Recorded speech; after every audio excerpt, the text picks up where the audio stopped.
Now, if I don't get elected, it's going to be a bloodbath for the whole.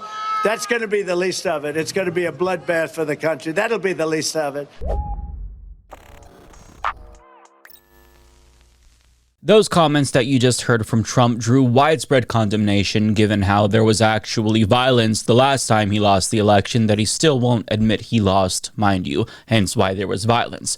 But President Biden quickly pounced on that comment and released an ad juxtaposing his bloodbath comment with extremism that he enabled while he was president. Now, Trump is crying fake news and says that he was taken out of context. In a tweet on Truth Social, he writes, "The fake news media and their Democrat partners in the destruction of our nation pretended to be shocked at my use of the word bloodbath, even though they fully understand that I was simply referring to imports allowed by crooked Joe Biden, which are killing the automobile industry. The United Auto Workers, but not their leadership, fully understand what I mean. With the electric car mandate being pushed by Biden, there soon won't be any cars made in the United States of America unless I'm elected president, in which case auto manufacturing will thrive like never before, MAGA 2024. Now, if you zoom out and listen to more of that clip, it is clear that he is indeed using that word within the context of a broader discussion about the automobile industry. But it's not as cut and dry as he wants you to believe. I'm actually not entirely sure what he's trying to say there, but let's listen. And you're not going to be able to sell those cars. If I get elected, now if I don't get elected, it's going to be a bloodbath for the whole. That's going to be the least of it. It's going to be a bloodbath for the country. That'll be the least of it. But they're not going to sell those cars. They're building massive factories. A friend of mine. So it is true that he was talking about the auto industry and seemingly said that it's going to be a bloodbath for the whole industry. But then, if you'll notice, he pivoted to a mini tangent where he added, that's going to be the least of it. It's going to be a bloodbath for the country. That'll be the least of it. So to me, it sounds like he's saying it's going to be a bloodbath for the auto industry, sure, but that'll be the least of our concerns if I don't win this election, because it won't just be a bloodbath for the auto industry. It'll be a bloodbath for this country. That's kind of how I interpreted it, but it's Trump, so it's not necessarily the most coherent thing in the world. Having said that, though, if we're extra charitable here and we assume that he was specifically talking about the auto industry, I don't think that people are wrong to be on edge when he makes a comment about that, especially considering the fact that, again, there was literally violence after he lost the last election. But at the same time, I don't think that it's helpful to harp on things that he says that are less clear, because it cheapens the things that he says that are unambiguously authoritarian or violent. For example, when he was president, he got caught on hot mic sharing his dictatorial ambitions with a Fox News host. Are we close to seeing Mr. Kim here at the White House? Could happen. I mean, they talked about that yesterday with Mike Pompeo. Yeah, I think it's something that could happen. Yeah. Hey, he's the head of a country, and I mean, he is the strong head. Mm-hmm. Don't let anyone think anything different. Right. He speaks and his people sit up at attention. I want my people to do the same. That right there to me is one of the worst things that Trump has said, because people don't treat leaders that way unless they're brainwashed or afraid of them.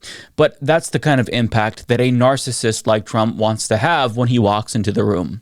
Now, at the time, he claimed that he was just kidding and being sarcastic, but after his emboldening of extremists and January 6th and his Hitler quotes and Project 2025, it's obvious that he wasn't just being sarcastic. But regardless of how you interpret his bloodbath comments, it's not even the most controversial thing that he said over the last week, because at that same rally during an anti-immigrant screed, he said something way worse. Young people, they're in jail for years, and if you call them people, I don't know if you call them people. In some cases, they're not people, in my opinion, but I'm not allowed to say that because the radical left says that's a terrible thing to say. They say you have to vote against him because did you hear what he said about humanity? I've seen the humanity, and these are bad. These are animals, okay? And we have to stop it. We can't have another Lakin. We have so many people. We have so many people being hurt so badly and being killed. They're sending their prisoners to see us. And they're bringing them right to the border. And they're dropping them off, and we're allowing them to come in. And these are tougher than anybody we've got in the country. These are hardened criminals. And we've got hundreds of thousands of them. And we're going to get them out fast. We're going to have the largest deportation effort in history. But with all of that, With all of that, we've got ourselves a problem. When you have 15 million people, many of these people are people that should not be allowed into our country. Yeah, so this is similar to the super predator rhetoric that we saw during the tough on crime era in the 1990s. He's trying to give himself plausible deniability by singling out criminal immigrants specifically, but make no mistake about it, the goal here is to insinuate that we should be suspicious of all immigrants since there's so many criminal immigrants being purposefully sent here. Now, this is in line with the comments that he made back in 2015 when he announced that he was running for president, where he generalized all Mexicans as criminals and rapists, but said, well, I assume some are good people. We know what he's trying to do here. He's trying to make broad generalizations to smear an entire group of people.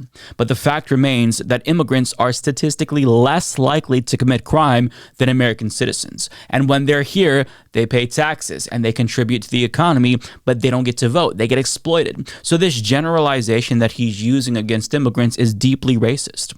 See, we don't assume that Americans are bad because some of them commit crimes and murder, right? So why don't we apply that same logic to immigrants? Well, it's because he wants you to think that they're all bad. He wants you to think the worst of immigrants to justify his largest deportation effort in history, which won't just target the criminals that he's supposedly talking about. Mind you, there's going to be innocent people who are deported as well if he actually goes through with this. Now, people who are here illegally oftentimes enter the country legally, but they overstay their visas. And because our immigration system is broken, purposefully so, mind you, they can't become citizens even if they've tried to do everything to become citizens or get visas. We have a broken immigration system, so through no fault of their own, they're here legally, they came here legally, built lives here, and then their visas expired. What do you expect them to do? What would you do in that situation?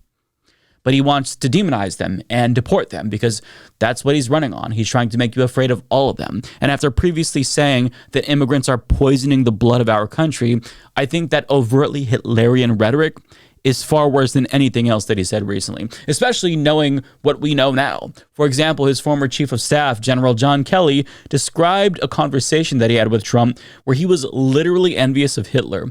Quote, he said, well, but Hitler did some good things. I said, well, what? And he said, well, Hitler rebuilt the economy, but what did he do with that rebuilt economy? He turned it against his own people and against the world. And I said, sir, you can never say anything good about the guy. Nothing, Kelly recounted. I mean, Mussolini was a great guy in comparison. CNN continues, Trump's admiration for Hitler went further than the German leader's economic policies, according to Kelly. Trump also expressed admiration for Hitler's hold on senior Nazi officers. Trump lamented that Hitler, as Kelly recounted, maintained his senior staff's loyalty while Trump himself often did not. So, I mean, these things are starting to add up, right? He wants his generals and his administration officials to be as loyal to him as the Nazis were to Hitler. He wants people to respond to him in the same way that they respond to Kim Jong-un, right? They sit up and they give attention to him. He's also praised Viktor Orban, Hungary's fascist prime minister. And of course, he's praised Vladimir Putin as well, along with other dictators. And he hasn't praised them in a diplomatic sense, right? Where it's like, hey, we're peers, we work together as fellow world leaders to get things done. He talks about them in an envious way. He admires how they're able to command loyalty and consolidate power. And conspicuously, he's trying to do the same fucking thing now with Project 2025. Right? But at this point, nothing that Trump says is really shocking to me because it's obvious that he has dictatorial ambitions. And regardless if he actually intended to say that there's going to be a bloodbath if he loses or not, I mean, does anyone even expect there to be peace if he loses? Of course, there's going to be riots. Of course, he's going to cry rigged and foment even more outrage among his already unhinged base. And there's going to be a shitstorm. So at this point, what Trump says doesn't really matter, in my opinion, because it's clear that he is a threat to democracy regardless. And we don't really need additional sussy comments from him to come to this conclusion. I feel like it's pretty clear, right? Most people can see it. The question is whether or not Americans are going to take this threat seriously. And we're not going to know until November 5th. So we'll just have to wait and see. Mike is a total shitlib. Once he started shilling for the DNC, I stopped watching.